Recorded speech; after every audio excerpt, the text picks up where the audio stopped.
दर महिन्यात एक तरी जणीचा वाढदिवस असतो आणि सारखं सारखं हॉटेलमध्ये जाऊन इतकं वजन वाढायला लागले, सारखंच जाऊन आम्ही बाहेर खातो. पण काय आता पर्याय नाही आहे, मैत्रिणींचे बड्डे आहेत त्यामुळे सेलिब्रेशन तो बनताही आहे.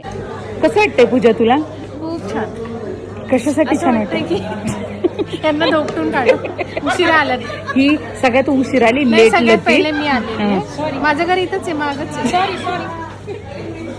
सॉरी आम्हाला लेट झाल्याबद्दल. पनिशमेंट काय आहे का तुमची? तिथून बाहेर निघा.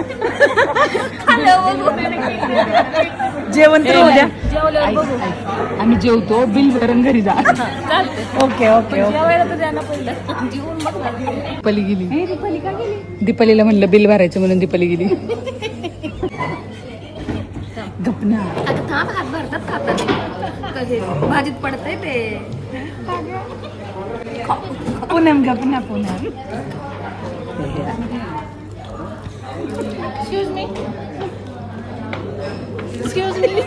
बघा, आयुष्यात आहे ना एक तरी मैत्रीण अशी जीवाची पाहिजेत, माहितीये का? आणि माझ्याकडे तर खूप सारे आहेत. आता हा नमुना बघा, त्या हॉटेलमध्ये त्या मिठाच्या बरोबर तांदूळ टाकतात म्हणजे मिठाला पाणी सुटू नये म्हणून. तर ही बाया ते उघडून बघत होती आणि त्या गोंधळात तिने ते अख्खं सांडवून टाकलं तांदूळ आणि मीठ. काय म्हणावं आता, हॉटेलवाल्यांनी हाकलून द्यावं ना आम्हाला.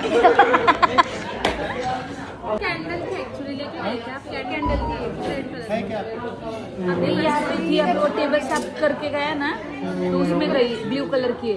इथं अजून एक गाढवपणा झाला. ती कॅन्डल घरनं आणली होती पूजानी आणि टेबलवर ठेवली.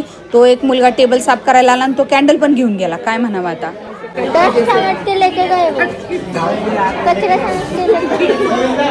फायनली खूप मोठ्या मोठ्या संकटांना मात देऊन आम्ही पूजाचा बर्थडे सेलिब्रेट केला. दिवसभर इतक्या अडचणी आल्या, काय सांगू तुम्हाला, ते सांगायला मला दिवस पुरणार नाही.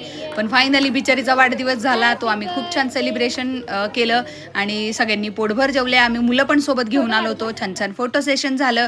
तर तुमच्याही मैत्रिणी असतील आणि तुम्ही त्यांचे बड्डे अशा प्रकारे सेलिब्रेट करत असाल तर मला नक्की सांगा. आणि आमचा ग्रुप तुम्हाला कसा वाटतो, आमच्या मैत्रिणी कशा वाटतात, त्यातलं कोण तुम्हाला जास्त आघाव वाटतं हेही कमेंट करून सांगा. Thanks for watching. Bye bye.